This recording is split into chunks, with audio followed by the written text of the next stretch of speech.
The Real Show is brought to you by UCS Facility Management Limited, Omni Basic Bank, and Dewdrop Hand Sanitizer.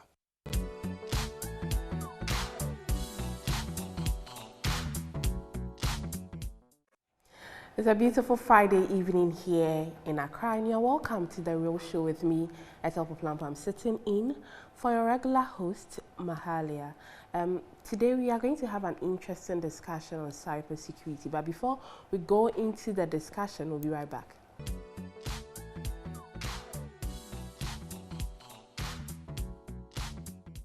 Welcome back and thank you for staying. We are going to have an interesting conversation on cybersecurity, as I mentioned earlier. And I have two amazing women in the studio to help me do this discussion. But before we dive into the discussion, let's watch this. According to Tech Target, cybersecurity is the protection of internet-connected systems such as hardware, software, and data from cyber threats. The practice is used by individuals and enterprises to protect against unauthorized access to data centers and other computerized systems. With an increasing number of users, devices, and programs in the modern enterprise, combined with the increased torrent of data, much of which is sensitive or confidential, the importance of cybersecurity continues to grow. The growing volume and sophistication of cyber attackers and attack techniques compound the problem even further. Therefore, there is the need for data security, network security, operational security, physical security, and user security education on how to handle cybersecurity. On The Real Show tonight are experts in cybersecurity to help inform and educate viewers on this trend. Meet our panelists.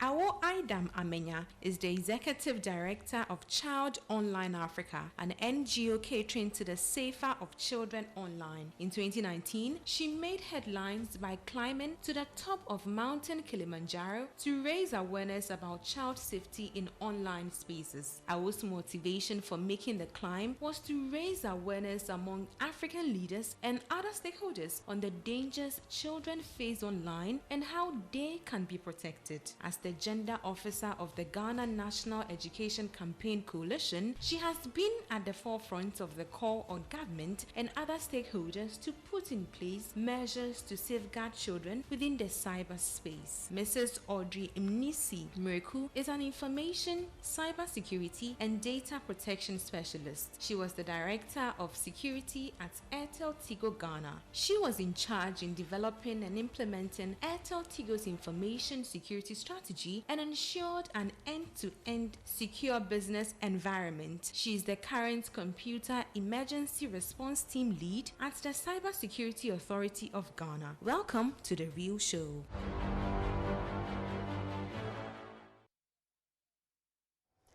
Clearly, we are going to have an amazing conversation with these two powerful women. Thank you, Awo and Audrey, for joining me today. Audrey, let me start with you. Let's start from the basics. What is cyber or information security? Okay. Cybersecurity is the protection of our digital assets, computers, computer networks, processes which happen on the internet as well. And by making sure that only authorized individuals have access to those services. It is basically ensuring that there is enough protection of these assets such that no unauthorized individual can take advantage of a weakness in the system and exploiting it.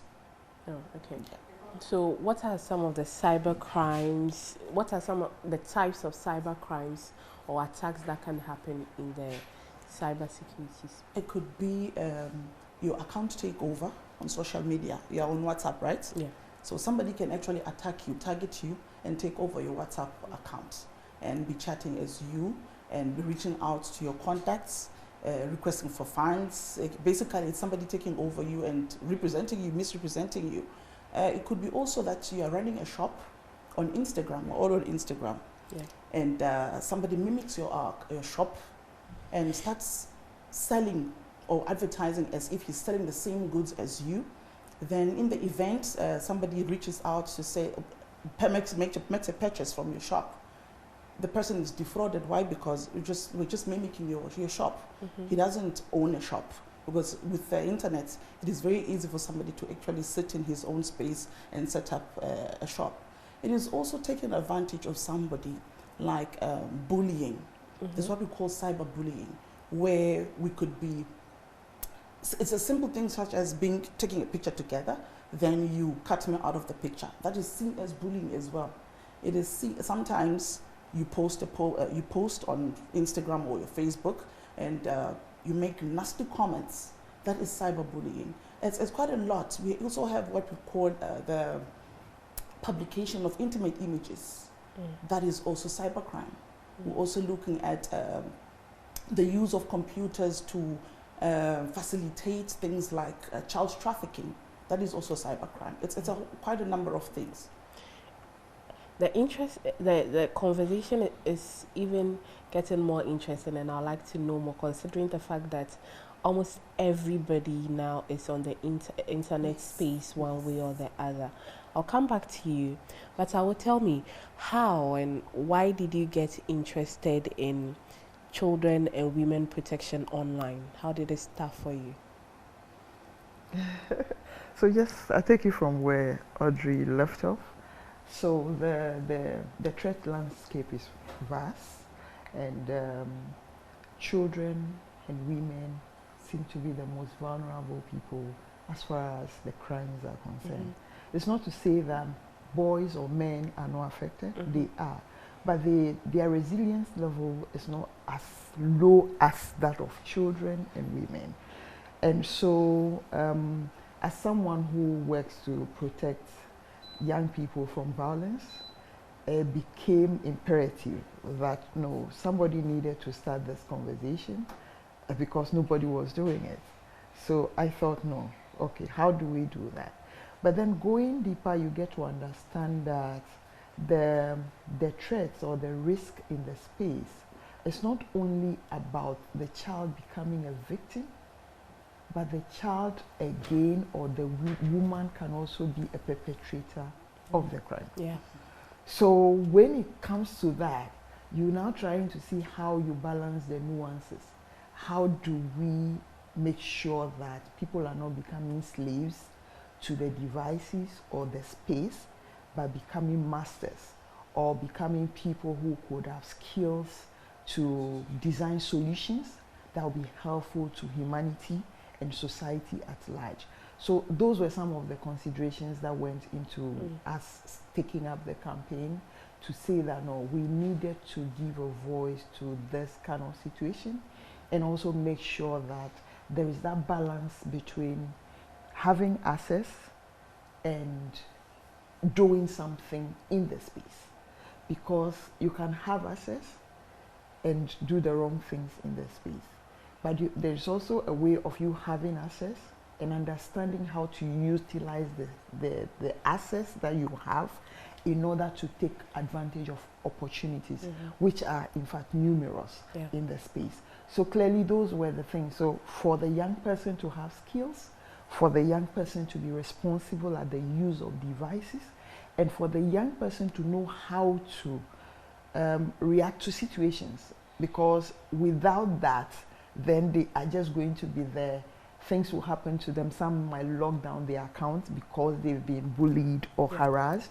But then here we are, we want to make sure that that child is able to pick up the phone and call a computer emergency center, report the incident, be able to take a screenshot of the situation, give it tender it in as evidence for the perpetrator to be dealt with. Yeah, and some people even get suicidal just by getting bullied online, and all those things could be prevented. Yes, because bullying affects the person psychology, emotionally, and all of that. Sometimes physically too, but just that we are not able to spot it. But it doesn't even just happen like that. The subtle one that takes place most often has to do with grooming. Yeah. So your child is being talked to by someone. Hitherto, we would have said that don't go there, don't go to that place because someone may capture you or something. But now they are being captured at the fingertips. So how do we do that? how do we ensure that the young people know what they are doing in the space and they are not becoming vulnerable to nice predators? Yeah. And this is a very important and interesting cause that you've taken up, and I salute you for that. But since the commencement of your journey, how will you describe the journey so far? Ha ha ha, oh la la. It has been, I don't know how to describe it, but it's sweet and sour. And that has always been the case for anything worthwhile, right? Yeah. So you want to give up, but at some point you realize, no, there is still hope. So you keep on. Yes. Yeah. So it's been mixed kind of thing, but God has been faithful. Will you say you've had the support you need in this fight? Yes, to a large extent, we've had a support, because I would say that 2014, when the conversation started, it was more like, oh no, this is not possible and all of that. But then by 2016, then we saw that, okay, there's really, really fertile situation for us to take the issue up holistically, and government coming in to say that, oh, okay, we're going to put in place a committee that will see to putting up a framework for the protection and all of that. So yes, I would say we've had a support, but like Oliver Twist, we always want more. You know, I think one thing about the internet space is everybody goes there with what they want to do, and most people just think you go there to watch videos, laugh, but then there are praise, as you mentioned, who take advantage of people and just make them feel bad and sometimes lead to suicide and things. So as I said, it's a worthy cause, and I salute you for that. But Audrey, tell me, what are some of the red flags you have to look out for when you are on your computer? It depends. It's not just about being on the computer. I want us to maybe direct the question to when you are online. Okay. Be it you are on your social media platforms, or you're even in your office transacting or doing your everyday work. With COVID right now, we're working from home. That has opened up a new kind of worms. Why? Because when you're in the office, you are restricted to doing some of things, and right now you are home. There are certain controls which are not available, and on your social media space as well, there's so much to look out for. For example, we are seeing a lot of account takeovers, impersonation of VVIP persons and our celebrities. So, for example, if I'm sitting on my Instagram and I receive a connection request from the president, like, really, why would the president even have time to be sending Facebook or WhatsApp requests or advertising his business on WhatsApp? So those are the things we need to do. We need to actually look into where this message is coming from. Do some form of due diligence. Do you think the person has all the time to be sending out requests and offering you jobs, and you have to pay ahead of time before you get that job? So those are the red flags that you see, because if there's job opportunities, there's no way that a whole MP will reach out to you on social media.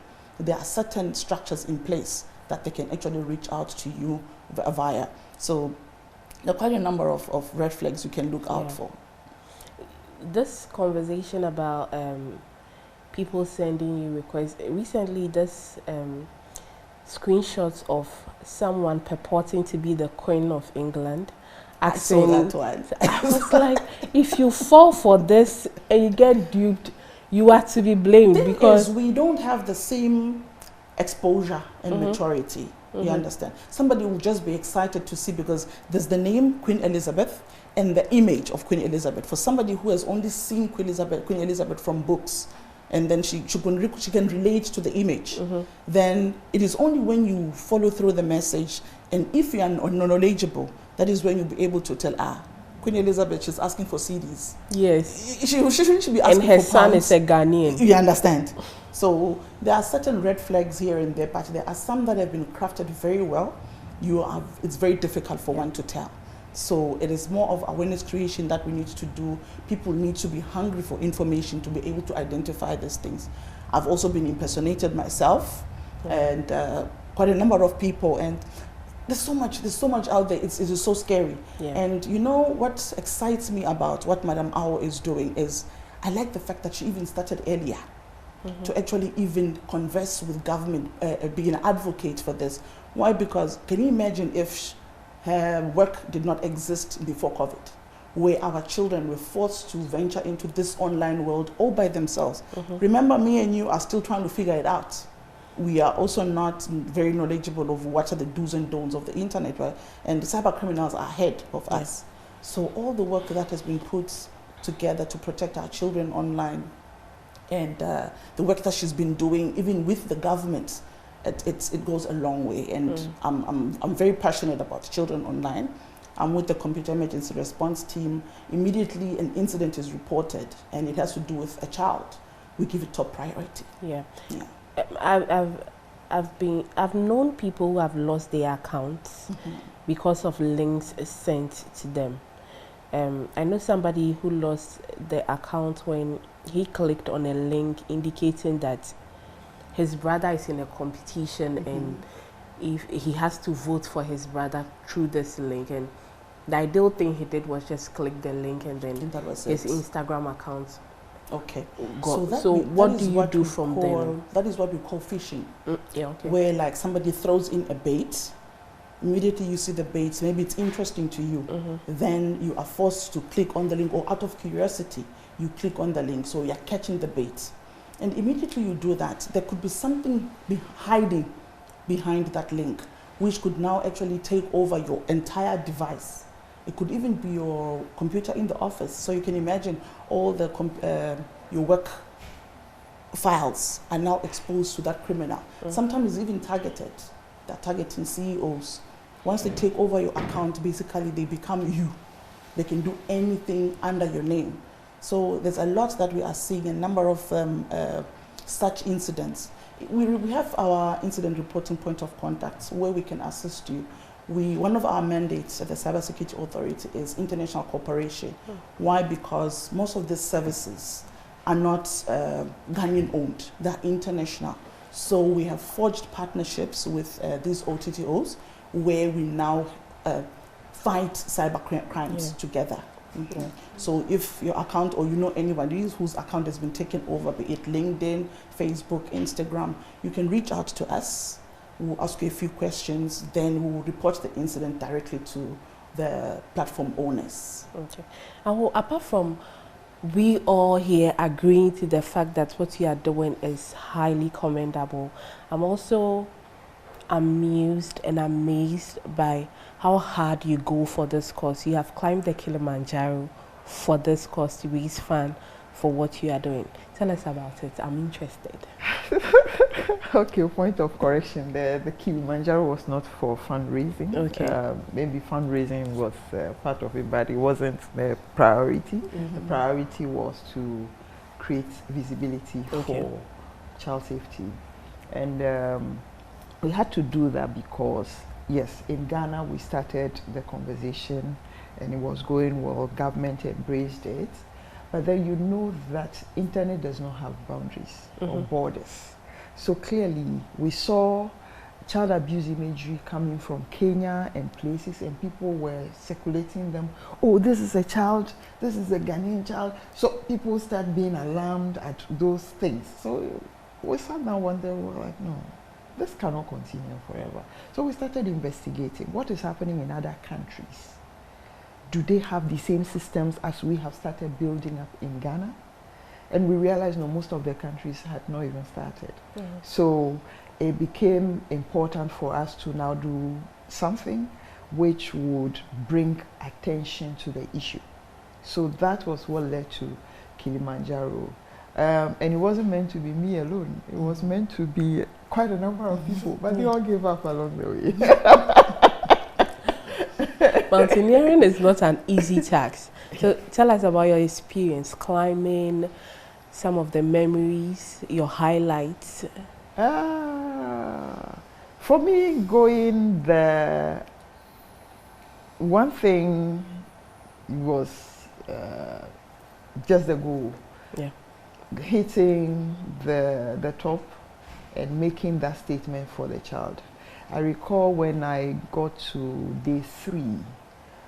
Day 3, how many days? 6 days. It got super cold. And I think that day we had mixed weather. So it was snowy, it was sunny, everything. So I wanted to go back. And I remember one of the porters walked up to me. So if you go back, who will go and speak for the African child? And that sparked something else in me, and I had to just continue and make sure I hit it. Will you do it again? I can't tell. Was it that hard? Because I was just about to suggest Mount Everest. Okay, we'll think about that. But there should be a cause for it. And for me, it's a cause that made that possible. Other than that, what's the point?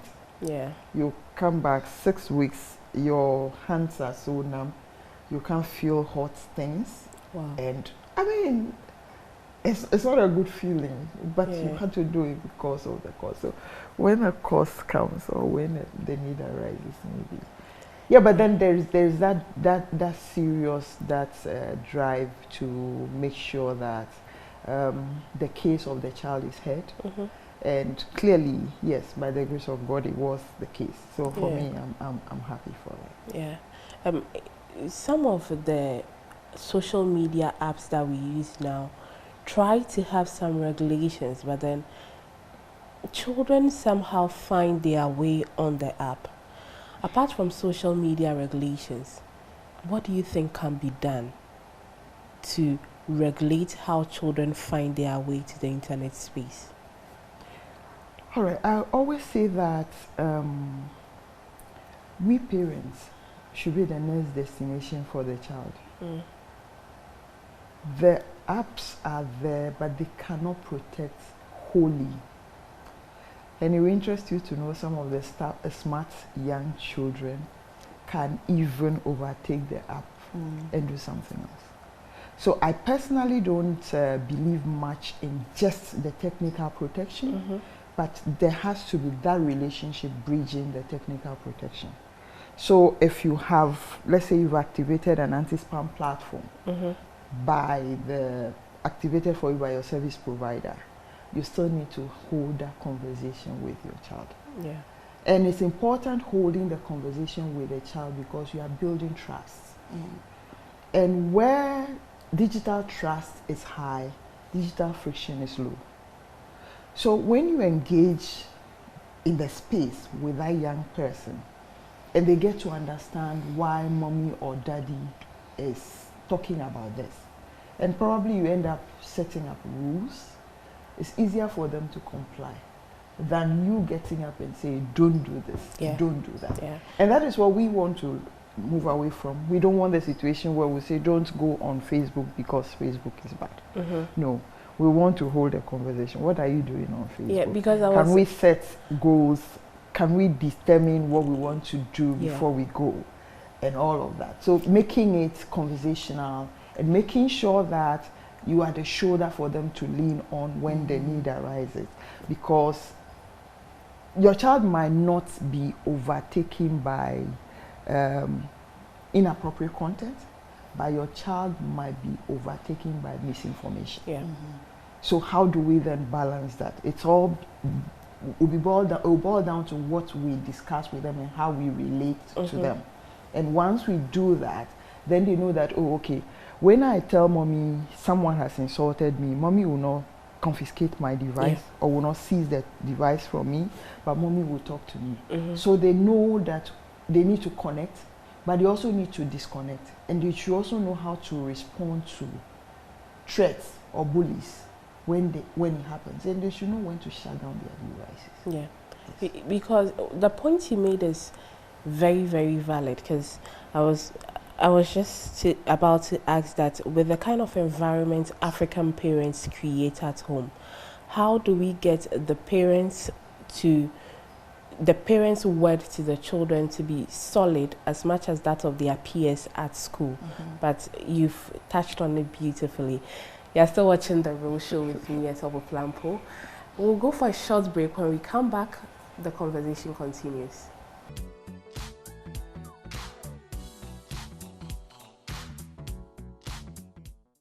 You're welcome and thank you for staying. This is The Real Show with me at Awo Aidam. I'm sitting in for Mahalia Bamford, who is not with us today, but next week she will be here. Now, let's continue the conversation, Audrey. Awo was making a point about children being able to connect and disconnect. Yeah. Should the case be that someone, a child or anybody, is facing challenges, who do they complain to? Okay. The Cybersecurity Authority, through the Ministry of Communication and Digitalization, on October 1st, 2019, set up a point of contact, cybercrime, cybersecurity, incident reporting point of contact. So about 6. These points of contact were carefully selected looking at the demographics, including children, businesses, government agencies, and the public, taking into consideration that we have different literacy levels and maturity as well. So these were carefully selected such that we even identified short codes for our children to use that short code. It's easy to remember for them to be able to reach out to the center. So I encourage young people, children, to place a phone call. Call us on 292 to have a conversation. And this conversation, we don't want to have the conversation only when there's an incident. Even as parents, maybe you are seeing an app or you are seeing a certain behavior in your child that you need to speak to somebody about. You can reach out to us. We have specialists who will receive the call and have a discussion with you. I even like it better when I actually converse with another parent and we identify the loopholes or we identify certain behaviors in a child. It also helps empower you. Remember, we are being forced into this cyberspace together with our children. Me and you, when we were growing up, we were told don't go out after a certain time. Yeah. But here we are. The child could be sitting in her room thinking, oh, my daughter is safe, because during our times, you being in the house, you were considered safe. But here we are, here you are today. Your child is sitting in her room. You don't know what she's up to. She could be doing certain things, even as far as China or India, yet she's still in the house. We are seeing a lot of incidents where our children are taking pictures of themselves, nudes, sharing with their friends, which turn around and it comes to haunt them. Why? Because these people, these friends who befriend them online, they don't know because they want the likes, because they want the many followers, followership. They post these pictures and some of them actually take advantage of that. They then build a trust relationship with your child. Like what Madam Awo mentioned earlier. You need to have a relationship with your child where when she sees certain things, she's able to reach out to you and have a conversation. So here is somebody taking up your space, building a relationship with your child and starts grooming your child. She starts asking for revealing images of your child, even videos sometimes. So we need to have a conversation with our children to be able to know and identify when these things are happening. So there's a lot of awareness creation that needs to happen between ourselves, the teachers, our guardians, and even our leaders, our religious leaders as well. So you can reach out to the Cybersecurity Center, invite us over to have a session with the youth, with children, even with adults, to help us fight this pandemic. I'll call it a pandemic because it is alarming. Remember, all our children now are online. Yeah. So the numbers or short codes to reach out to? Oh, you can reach us on 292. Just place a phone call, reach us on 292. Somebody will pick up. We are working 24 hours, holidays, weekends, we are there for you. Or you can send us a WhatsApp message I know all of us now are on mobile devices, on social media, on our phones. Actually, I think most Ghanaians are accessing the internet via mobile devices, which is why the incident reporting points of contact were carefully selected, because we know that the evidence that we will need from you when you report an incident is all in your device. So you can reach us out on 050-160-3111. That is our WhatsApp line, where you will have a conversation.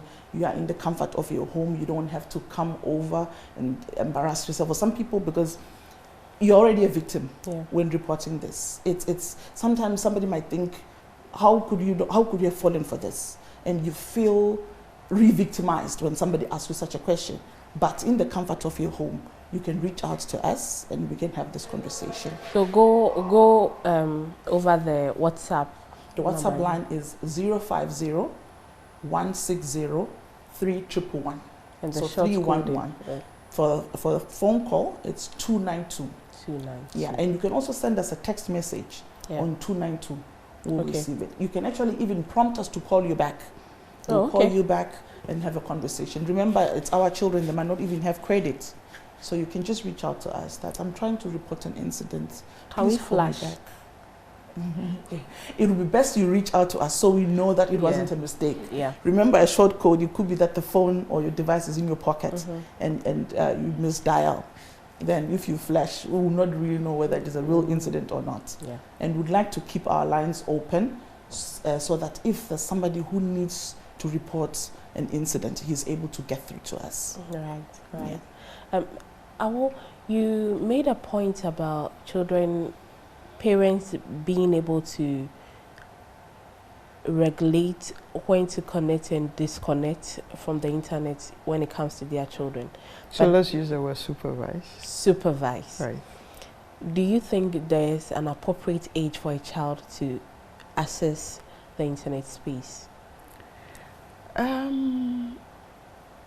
Children, every child is unique, right? So what I may find offensive or harmful to my child, the other person might just find it normal, right? So in terms of that, or getting a device for a child, on a personal level, I would want my sons to have devices in senior high school. Oh, okay. Yes. The reason being that giving a device to a child is putting the child on a superhighway where information, everything else is available and accessible, right? But then more importantly, I would want to look at the child's digital literacy level, the child's maturation, and their age. Unfortunately, COVID pushed all of us to the space by default. So you see 7-year-olds holding their mother's phone, accessing their assignments, homework sent by teachers and all of that.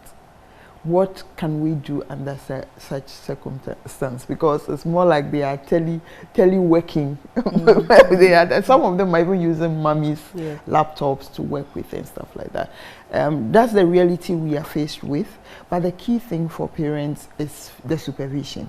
Because if they chance upon something and you have the rapport with them, it's easier for them to talk to you than to go out or feel intimidated by it.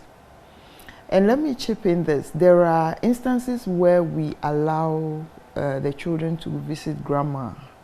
And in grandma's home, grandma does not have controls in place. So grandma has a free router and a free connectivity and all of that. In terms of that, it's advisable for parents to now start engaging grandma. If grandma is going to be overseeing the children for you during the weekends, it's important for parents to engage grandma or grandpa and make sure the systems are in place. Then it's more like a family acceptable rule. So when they go to grandma, the routine is not different from their own home, whereby they prefer being at grandma's because they are able to browse at night, they are able to use the device anywhere. Because mind you, three things are key when it comes to exposure, even in terms in the life of an adult. The place where they connect is important. You can be connecting in the bedroom, everything is quiet, and the next moment someone is sending you a request and then send me a sexy photo and they're sending nude. Late at night, everybody is asleep, you alone, you are looking. And that is when you get pop-ups giving you hints here and there. And now because of the artificial intelligence and machine learning, too many things just come. You just speak to someone about something, the next moment is coming up on your platform. So we want to be sure that, okay, the time is right. They don't stay that long in the space and all. And then the third one I'll call purpose. Why do they connect? Young people connect because they feel they are bored. Okay. So can we bridge that by being available, holding conversation with them, making sure they go and run around? Because until we do that, they will be addicted. So we want to avoid the addiction, but then we need to fill in the gaps that could have been created by not talking with them or not engaging them enough. Whilst we are looking at all these three things that you've mentioned, are there safe apps that you recommend for children? I would not call them safe apps, but then I would say maybe safe search engines that they can use. So I think Google has one. I've forgotten the name, but the one I use at home for my junior landlords is swiggle.co.uk. So with that, it's more like a bypass from the normal Google search engine that we have, where everything and anything can come to you by default. That particular one is meant for children, so it kind of filters. But mind you, because it's not a cultural context specific, there are certain things that I find offensive. So again, you don't need to give that to them and just sit back and say, no, they are safe. Like I said earlier, the device cannot protect them enough. So we need to bridge that with the communication. And communication in context, not abstract. There are other measures you can also put in place. For example, on Android devices, which means there's a Google account. So when you buy the device for your child, you can actually create an account for the child and mention that the child is underage. Saying that child's account will be linked to your account. If the child needs to download a mobile app, she can request on her device, but that request will be sent to mommy or daddy or the guardian. Then you as a parent, you're going to look at the app. What are the objectives of this app? What does she even need this app? What other features of the device does this app use? So if maybe it's a translator, but then the translator now wants to use the camera. As a parent, then you start, that's a red flag for you. That is where I also want you to reach out to me at the Cybersecurity Authority. And Audrey, I'm seeing this, is it a good app for my child? She sent a request. She might have even been prompted by her colleagues in school that, oh, download this app, you download free music, or you download such and such material.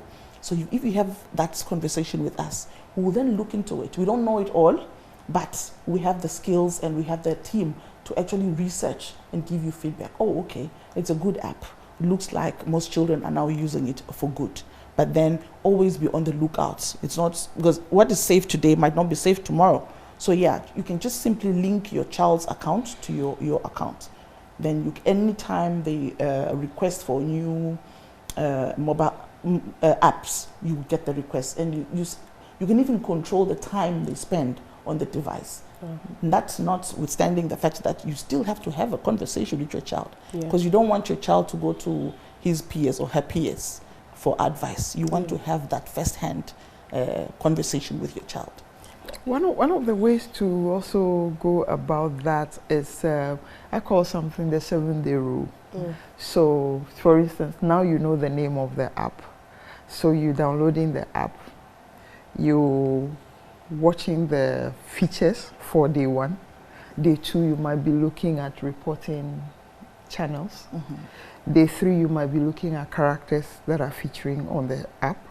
Day 4, you might be looking at the content itself. Day 5, you are looking at other things. So by day 7, you would have asked yourself, is it okay for me to allow my child to use this app?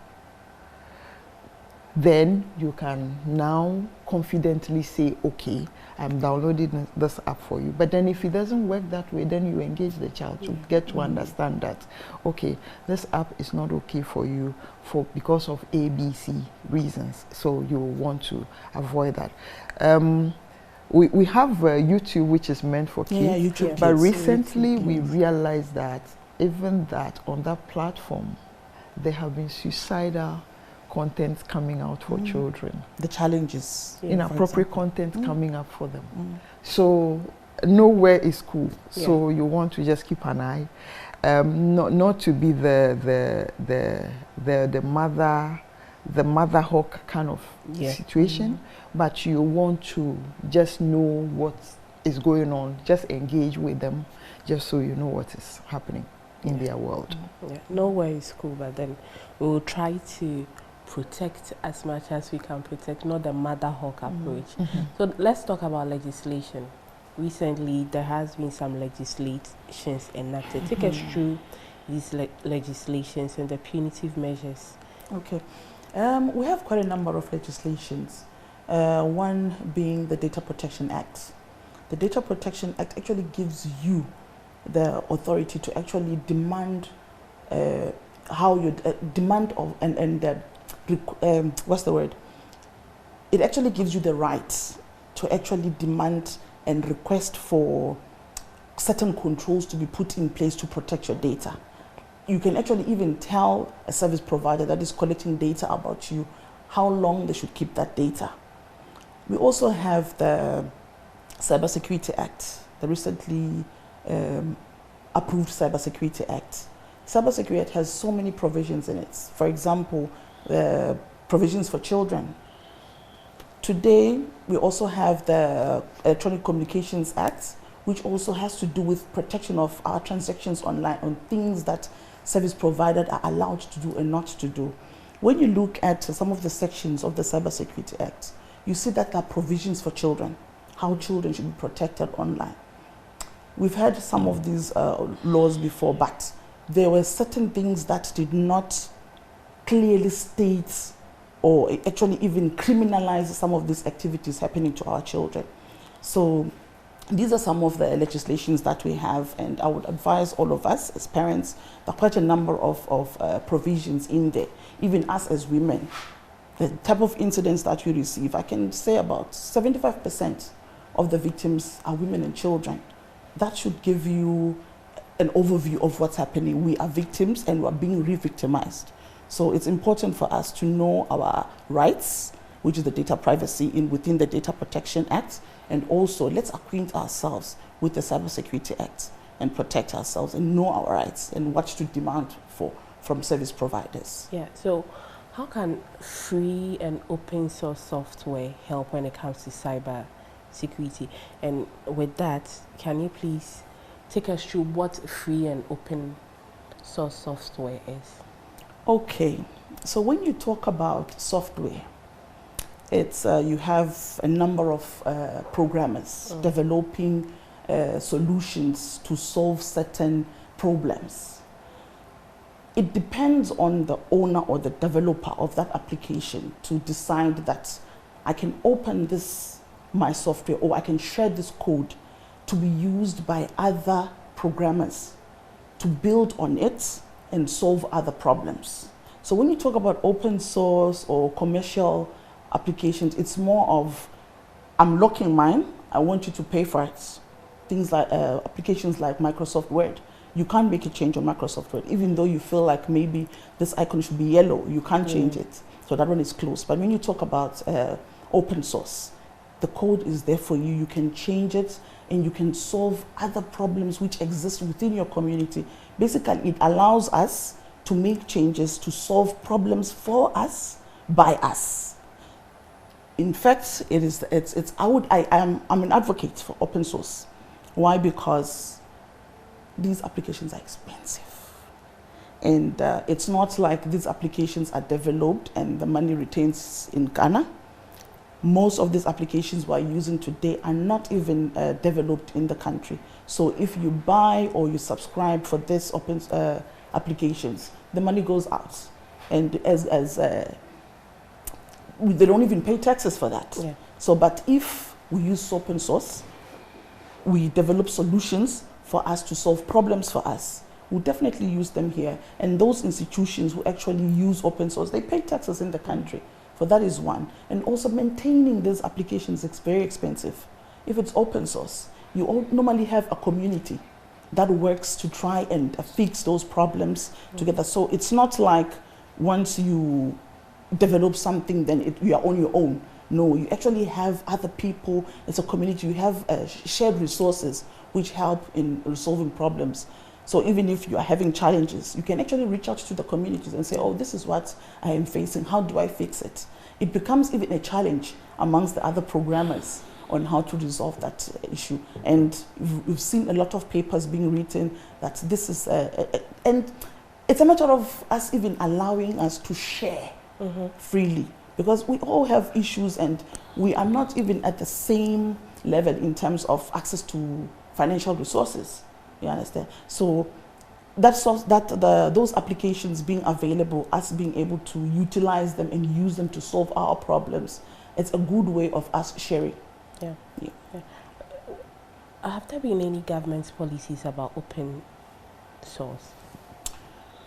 As for policies, not that I'm aware of, but government is an advocate for open source. You have the Kofi Annan Center, which has a program that looks at encouraging the use of open source applications. Yesterday I was at an event which was hosted by the Minister of Gender and Children, where they showcased a number of applications which are being developed to help solve problems for the vulnerable, the disabled, the children, the elderly. When you look at these applications developed by Ghanaians, and you can see that a government entity is actually encouraging the use because it is solving problems that we are facing every day. So government is in full support for such applications, especially if they're going to solve our problems. Okay. So back to should a child face, should a child be bullied online? What are some of the methods to go around the issue of cyberbullying when it comes to children? So in your capacity as a parent or guardian, yeah, the first point of call, even knowing that the child is bullied, is good enough. But then not knowing is another thing. Yeah. There are instances where children go through situations and the only thing you see will be they are avoiding going online the next time, or they are avoiding having anything to do with anybody in the open. So you're getting close to him or her and then he's shutting the screen or switching it. Those are signs that you can notice. And the first thing is engage them. Yeah. Talk. Because bullying could happen to anybody. Yeah. Even an adult. So when you make them confident that, okay, oh, mommy or daddy says this can happen to anybody, so it means that it's not because I am a bad person, which is why this thing has happened to me. Then it opens the door for communication, and then you can then know what to do. But then we also want to say that it's important for parents, once you are giving the device to a child, the first thing you need to do will be to let them know how to report, when to report, and how they connect. Because here is the thing, the fact that the child has an email address or is playing that game has a tendency of he or she being exposed to risk. The fact that he or she is on that platform, there's a likelihood that someone will reach out to him or her. So if you don't teach him or her how to say no to intruders, then she'll just be giving information to people, and then you'll be coming back at him or her. There are times where, because they have the device, they are taking photos of their friends in compromising positions, or even some secondary school chaps are taking photos of their friends in the washroom. And what do they do with them? They have people whom they sell those things to. So you want to get them to understand the implications of that action, because that has been taken care of in the Cybersecurity Act as well. When you are found culpable, the law will take its course. Previously, we used to say that, oh, we didn't know what the implications are, but now it's there. So when you fall foul of the law will take its course against you. And sometimes it's not like you have any reason of going online, but just because you want to purchase something. Yeah. And so you open yourself, and then things like that happen. So in all of this, communication for me comes first in everything. And knowing where to report and when to report is also another. Keeping the evidence and not destroying it. The fact that someone sent you the message and you don't want to talk to the person, if you are blocking the person, block the person, but don't delete what the person has sent. It's only then you'll be able to report the situation. So clearly, we should know when to give the devices to them. Once you are giving the device to them, know that that is an information tool which is connected to the whole world. So imagine that child is leaving your care. Just recently I was listening to Clubhouse. You see that Clubhouse has that twist to it. You cannot even say that it's risk per se. But for me, the point is it's unfiltered content. So how then do we deal with that? So if your child is not prepped up for such situations, sometimes they go through that and then they begin to have ideas to do other things. So we want to be safeguarding situations like that, and then not to allow them to happen to them before we seek solution. Bullying, again, can be a situation where someone uses another person's photo. Work on it to depict something else. Okay. So the normal thing we do in our day-to-day lives, calling it teasing, is bullying.